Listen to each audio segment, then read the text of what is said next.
Franklin County Commissioners meeting, August 14th, 2018.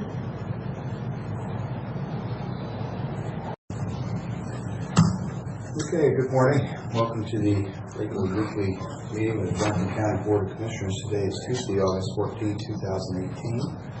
All three commissioners, Mr. Cook, Mr. Moore, and myself, Mr. Peck, are here, along with County Administrator Keith Johnson. We have a relatively light agenda today, and we have a visitor from BLM, so we'll have plenty of time for that. And our first item of business is call to order. We're officially in order. The meeting is open. At this time, if you care to join with the pledge, please do.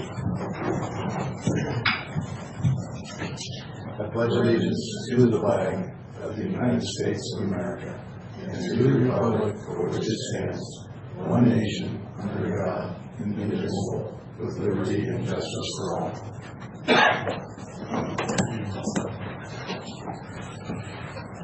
Okay, one minor order of business before we move on to our guest.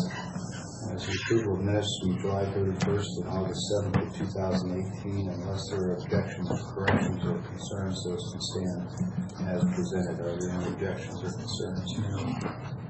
None. I'll move for approval of minutes. Okay. Mr. Cook is off to move for approval. That's certainly he could do. Is there a second? Second. Okay. Motion is second. All in favor? Aye. Aye. Okay. Minutes are approved.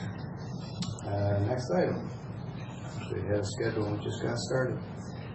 We have a guest this morning from Bureau of Land Management, Ms. Babcock, and I think I'm just going to ask her, Craig, if we'll just come on up and join us and talk a little bit about Juniper Dunes and right away, what the future looks like there. And if I remember right, some of the preliminary materials maybe talk about some of the concessions that folks might want to see out there. Right. Well, we are bringing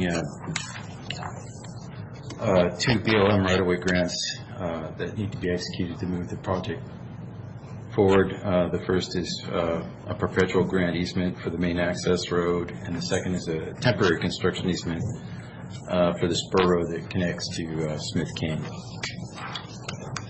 So, were these things in the read-aheads that I just asked? Yes. Well, Were they in the read-aheads? yes. Okay.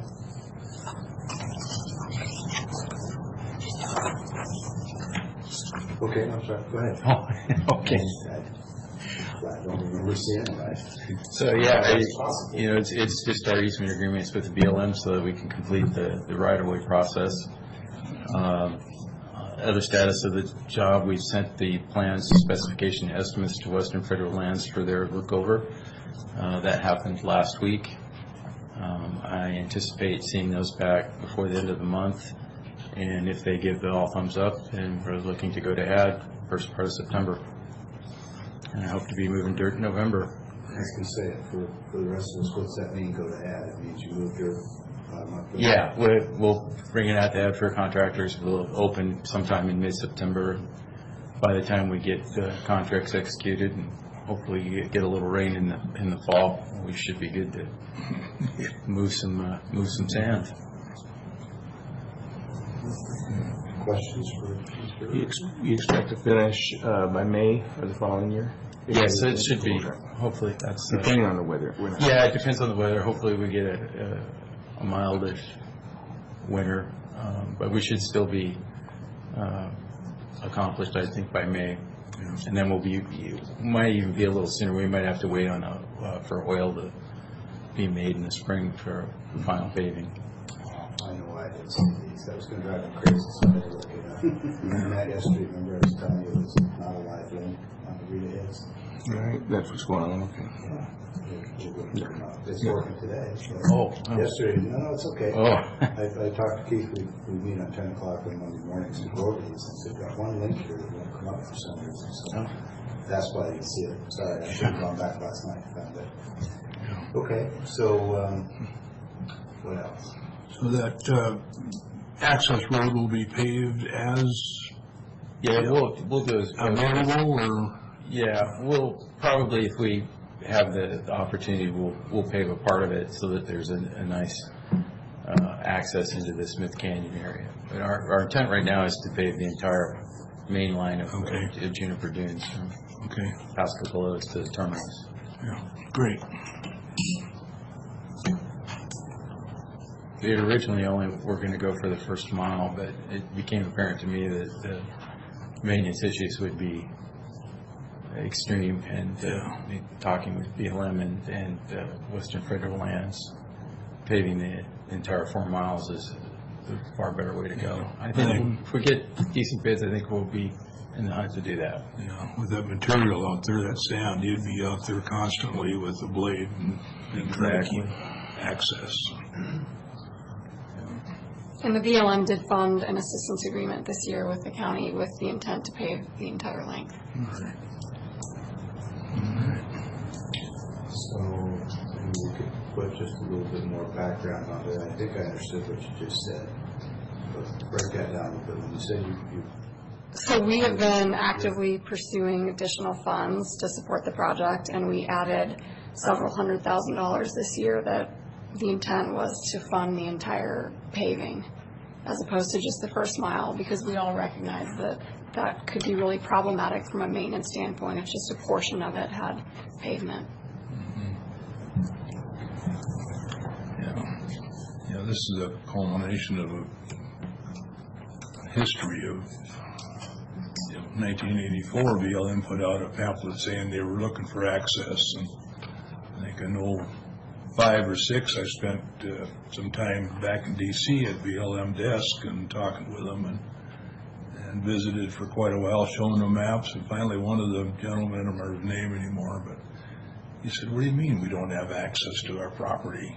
And that was 12 years ago already, so it's been a project. So, I remember with Congressman Hastings' assistance, BLM provided up to $700,000. Is that right? It's closer to 8. Yeah, that was the original. Oh, okay, yeah. And the funds that you were just referring to, are they in addition on top of that? Yes. So BLM is now in for more like 1.5. I do not have the total off the top of my head, believe but I it was believe $1 you. million. Million. And then Western Federal Lands was in for 1.7. Well, originally when Congressman Hastings worked, I remember, wasn't it something like between 7 and 7? Yeah. And then Western Federal Lands, you said, is that how much? I think it's between 1.6 and 1.7 million, and then How much they've added? yeah. So that puts us a little over 2. Yeah. And then BLM has added an additional? 300 to 400. Okay, so all in, we're somewhere in the mid-2s, 2.5, something like that. Okay. And if they start moving dirt in November, when do you think, realistically, give yourself a little cushion, when do you think it's likely that? If we have a mild winter, I'd say we would be done with the dirt work and the primary work of the road in late March, and then we would. There might be a week or two where we're waiting for the oil companies to start manufacturing the asphalt. So that might be. So it just a little bit dependent on the weather, but we anticipate about 90 to 120 working days to complete the project. And I'm assuming there's not going to be any access until the asphalt is down. Yeah, that would be my preference, is to keep the road closed until we have it absolutely ready to go. Especially those soils out there. Yeah. I imagine they're up to road bed before we put the asphalt down. Yeah, that's always a fight, even under the best of circumstances. Yeah. Get it built, get it covered, and Right. So what's your estimate of the bids coming back? I think we were looking at estimate in front of me now. But we were looking somewhere in the right around 2.5 to 2.7. So it depends revenue on. was right. Yeah, we were right. We're tight, as far as what we estimated. But it just, if we get a favorable bid environment, it could be significantly less. And I'm hoping that since we're going out in late fall, that we will get it. It should be one of the first projects for going out. So I'm hoping we'll get a favorable bid environment. Well, there shouldn't be any rocket blast out there, so. No, it should be. It should be a big scraper show. It should just be. Yeah. There's just another question here is what, I thought at one time we were going to do some parking lots, not paved, they're going to be gravel. BLM would be doing some parking lots out there. So we haven't made any decisions about what sorts of amenities are going to be offered yet. What we want to do is get a lot of input from Franklin County and the citizens here. And so 2 things I wanted to mention today. We just received word that we were successful in getting the National Off-Highway Vehicle Conservation Coalition Council to come here this September. And they're going to host a meeting in Kennewick on September 14th. And that's going to kick off kind of an unofficial information gather on what sort of amenities and things we want to look for to make this a successful partnership. And then DOI's Collaborative Alternative Dispute Resolution funded our request to start some, I guess what I'm calling pre-scoping meetings.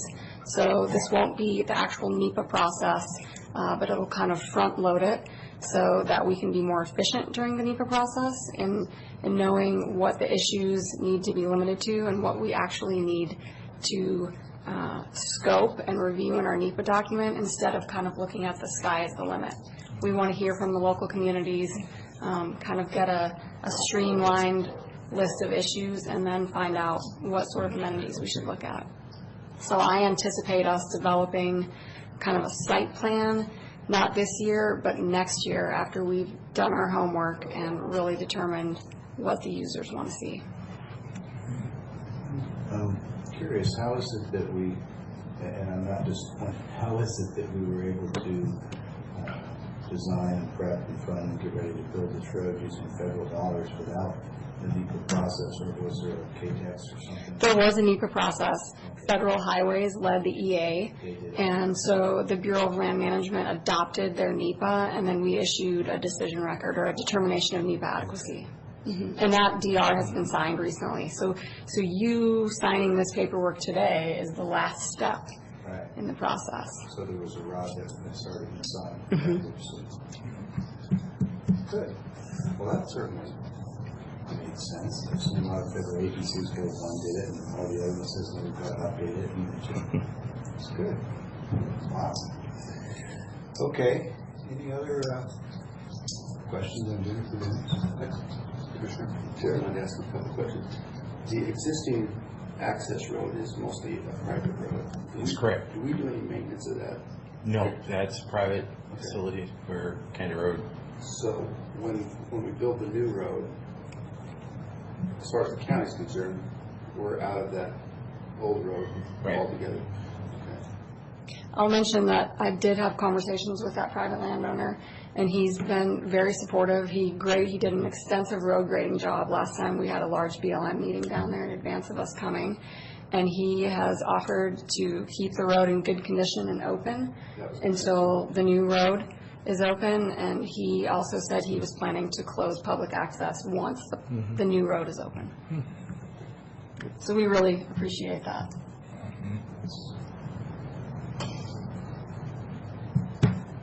Say it's a little surprising, but I don't know the individuals, so it's not a comment on them. Just I know there's been a lot of friction over the years about use of that road. It's nice to see such cooperation.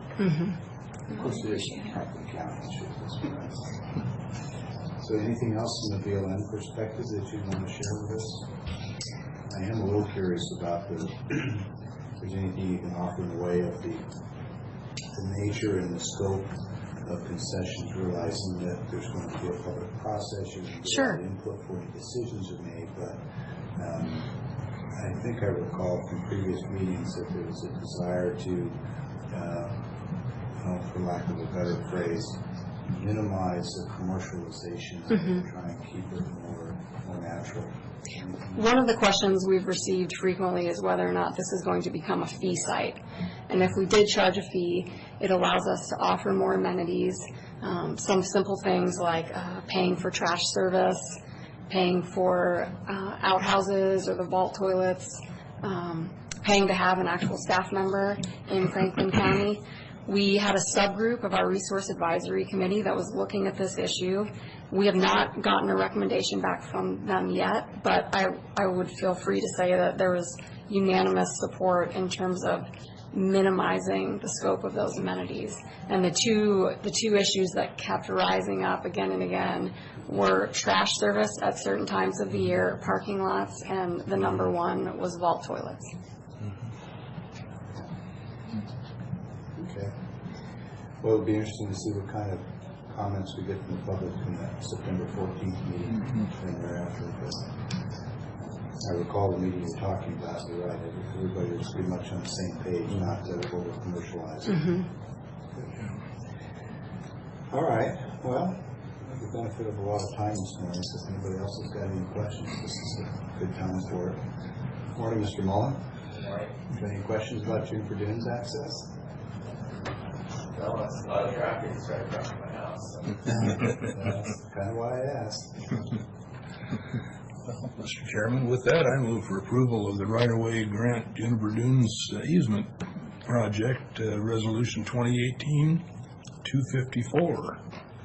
I will second that motion. There's a motion and second for approval of 2018-254 as presented and just discussed. Any other discussion, thoughts, comments? Anybody want to add anything? Great. Pleased to be moving down the range. The only thing I'll add is we don't want to give the impression that this is going to be done and open by May. Weather is going to be a big deal. This is a bituminous surface treatment, which requires much warmer temperatures than, say, a traditional HMA or asphalt. So in our office, we don't like to overpromise and underdeliver. So I just wanted to preface that it's going to be very much weather dependent. And the temperatures need to be maintained at a certain level before we can put down a BST and be successful. So I just wanted to. Sure. You know, I understand. I just get a lot of questions asking expected time. So, you know, you want to be as close as you can. But a lot of variables, for sure. Well, I've been reading about all the carbon in the atmosphere, and I'm predicting by February you're going to be able to put that asphalt down. So. I'm optimistic. So I do kind of tend to. No, you make a good point, Matt, and I think we're all sensitive. All right, well, with that, we've got a motion, we've got a second, we've had discussion. All in favor, please say aye. Aye. Aye. That's obviously approved. Thanks for coming out, Lindsay. Yes, thank you. I wanted to see the signatures in person. Yeah.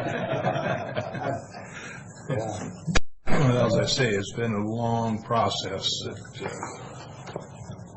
has been a long process, and certainly it would go without saying, but it should not go without saying that our county certainly appreciates PLM's partnership. And this has been a long road, no pun intended. But for BLM to stick with us and to not only honor the original financial commitments, but then to go actively work to find additional funds, it's hard to imagine better partnership. So we appreciate that very much. And the only people that appreciate it more than the four of us up here are the off-road community here. We will be ecstatic to hear this is They're amazing partners. yeah, they're good people. And since I not long ago acquired a vintage Land Cruiser with locking hubs front and rear, my timing is almost perfect. Could you hurry up with that? I'm trying. Yeah. All right. Did you need action on these other documents, or are they part of that resolution? See, I'm sure some These signature are lines. Those are the actual right-of-way These are grants. the actual grants. All right. Yeah. I'll make sure I sign those before I go. All right. Anything else we need to discuss on Juniper Dunes? When will we see you again? When would you like to see me again? September 14th. You will not see me on September 14th, but you will see our assistant field manager, Eric Holborn, will be at that meeting, and several recreation staff. Okay. Ribbon cutting for sure, huh? Yeah. Well, obviously, you're welcome anytime, but I think that's really the genesis of the question, what's the next big step? It's that September 14th public meeting in Kennewood. It is, and so we have, just briefly, the Department of Interior has issued us some new NEPA regulations that require shorter documents with fewer pages and a shorter time frame. And so part of the effort this year in terms of doing this pre-scoping is to do some of the upfront work so that when we do start that NEPA process in 2020, it will be concise and efficient. I don't want to start it until we're ready to start and finish. I had the opportunity to do some NEPA actions for Department of Defense years ago, and that process could be lengthy. How does a pre-scoping meeting differ, or how would it look compared to a traditional full public scoping meeting? We won't be bringing a proposed action to the public. Oh, okay. So we'll be gathering information up front to help us develop a narrower proposed action, potentially. Yeah, on the pre-scoping, is there an obligation to acknowledge the option of an election alternative, or is this just really just pure information gathering? Pure information gathering, and a no action alternative would be considered under any document that we pursue. I'm not familiar with these new rules. It's been a while since I did it, so I'm trying to get a better understanding of what pre-scoping looks like. I think our EA will be limited to 75 pages unless we had a secretarial approval to go longer, and a 6-month process. We should work on building that bridge across the Columbia. The fear was always that we would take federal money in the NEPA process. We'd all be gone before the process of NEPA got done. This is all right, well, once again, thanks for coming to visit. Thanks for being a great partner. Craig, thank you for all your work. I know mostly they keep you in the building over there with the door locked because we can't afford to have you gone. But, I don't know. I saw him with the wind blowing in his hair on a Jeep. That was nice. Important. Is that a site visit, Craig? Yeah, without protocol. It was actually very Matt, only letting you out on official business. Yeah, it's only official. Can't afford to have you gone if it's not. All right, well, thanks again. Thank you. Thank you.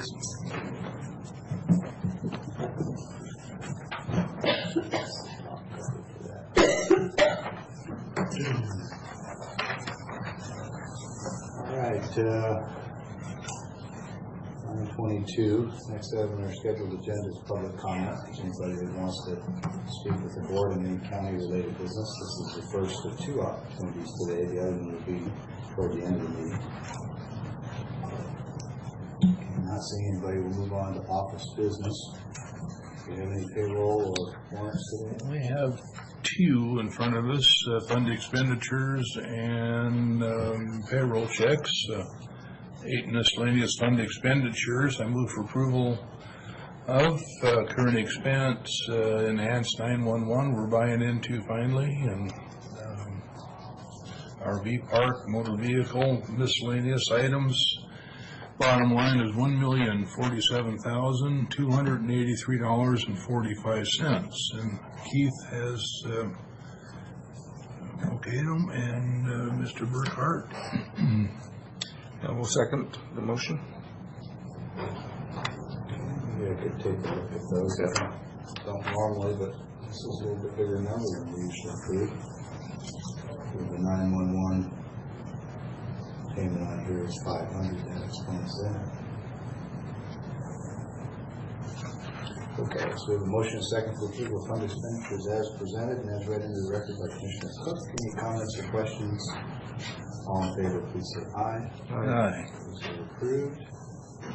Second and final, I move for approval of county road payroll and motor vehicle payroll. The bottom line is $113,883.28, and Mr. Beaton audited and prepared by Raul.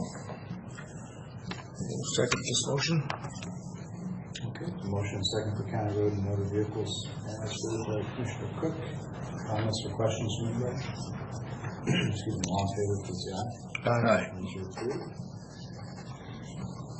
Okay, Next item is our consent agenda. There are 9 items. Are any items on here that any commissioner wishes to pull for separate consideration aside from the consent? If not, a motion for approval as presented will be in order. I move that we approve consent agenda 1 through 9. A second. Okay. A motion and second for approval of consent agenda is presented with 9 items. Comments or questions from anybody? I think it's just number 7 shows that because of a constituent that comes in here and sees the other way of what we're doing, that made a difference. And so that's why sometimes these constituents should come in here if they have an issue and discuss it. Also, just comment, just number 8, Veterans Advisory Board appointments. I don't quite know how that's working, going now, but we have a list, we have a few names, and we're approving those now. And I don't know what the future is for, but sure. So we discussed those at last week's meeting and identified who those appointments were and how many we were going to have and how many were from which county, and outlined what the path forward looked like. And I'm more than happy to do that again today. We could forward this when we've already done much discussion before, but I'll be happy to brief it after we go through. yeah, and I didn't want to pull it because we had discussed it. Just kind of want to make sure it was clear to the public. Yeah, be happy to do that. Okay. So I have a motion. Do you have any No, questions? that's fine, thank you. Okay. Let's go ahead and vote and we'll come back. All in favor, please say aye. Aye. Aye. Consent agenda is approved as presented. So first, with respect to Bear Road, Commissioner Miller, I agree with you. It's wonderful to have citizen input in this case. And Matt, I'm not trying to beat up on you or call you out, but you were the one that came to me and owned it and said, oops, we got our process a little out of order, and I really appreciate it when we have a bridge that people own it and fix it, and I appreciate you doing that. And Rocky and Mr. Mullins the one that highlighted us to the fact that, hey, this looks like it's out of order. So input from the community and staff that is willing to regroup and take a second shot at things, that's what makes this whole process work. So thanks to both of you for your inputs in making that work. On the Veterans Advisory Board, the process last week was, and still is, that we have an outline of a county policy, but not a final policy, because the purpose of the Veterans Advisory Board, go figure, is to advise the board on what we ought to do on veterans programs. So step 1 is to identify and get board approval for a slate, which is currently 5 members, and I would propose that it may go to 7 later, but that would be the board approval. 5 members, and the sole function really of that advisory board is to advise us, the commissioners, on the Veterans Assistance Program in the county. And if you were to look at it from an organizational chart and visualize, if you would, at the top of the chart where the responsibility rests is the Board of Commissioners. Beneath that is the Veterans Advisory Board advising the Board of Commissioners. And then in parallel with them and reporting to the Board of Commissioners, not reporting to the Advisory Board, will be an operations committee. And currently, that function receives requests for assistance, does the vetting, the record keeping, the documentation, and the issuing of vouchers.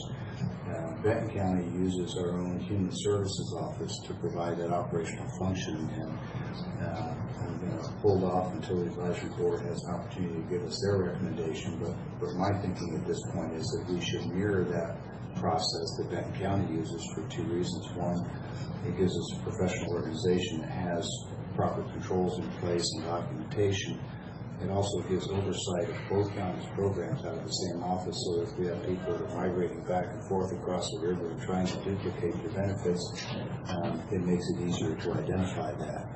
But at this point, we are identifying and have approved the original 5 members of this board, and their 2 tasks will be to advise us on a formal policy. And again, we have a shell, we have an old one, and we also have an updated shell for them to work off of. And the other will be on the operations committee. Ultimately, all the decisions rest with this board, and so that's sort of a high overview. But if there's questions or details you'd like, I'm happy to fill in. No, just a good overview. Okay. Sounds good. Thank you. So that takes care of the veterans. It does seem like there was one other piece to the Veterans Advisory Board, but it's not coming to me now, so we'll look at it later. Anyway, so we've got our consent agenda approved. Next item of business today is administrative office business.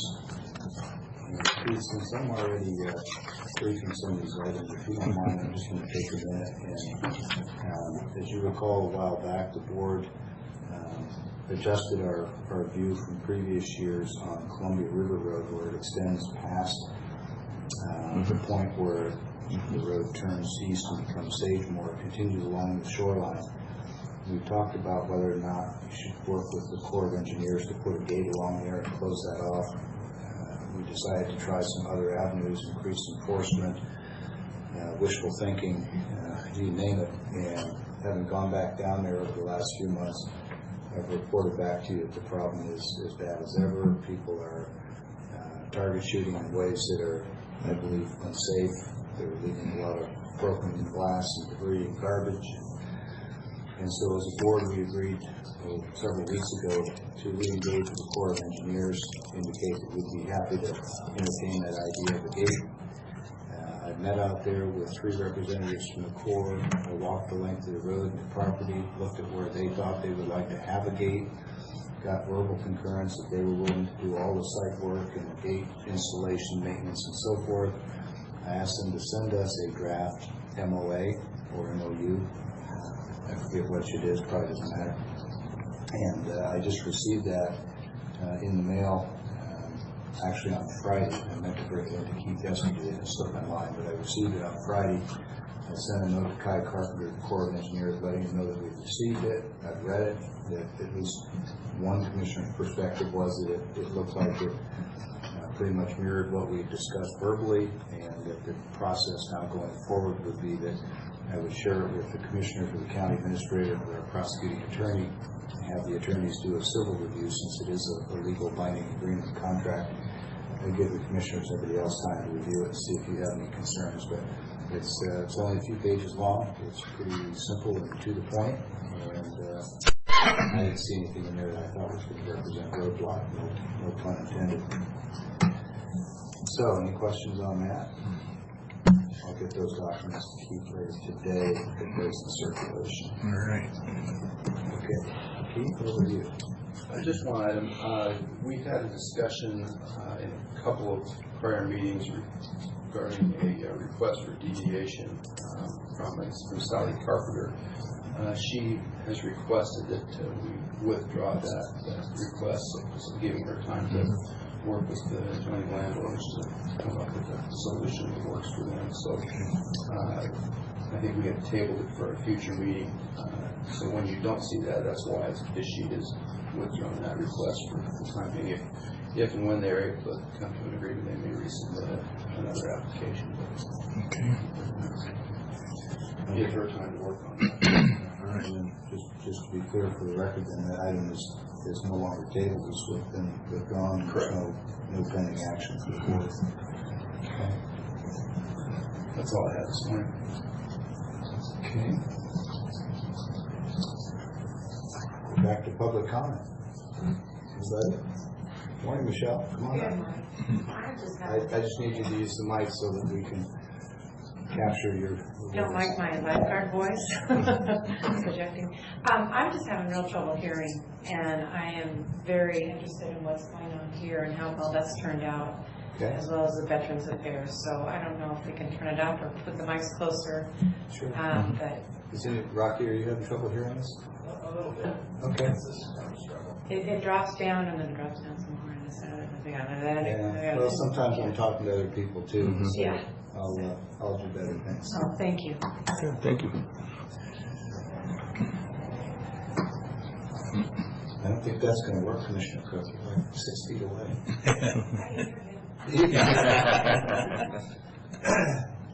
You know, it's been a long time since anybody has said, I can't hear you, and I'm good with that.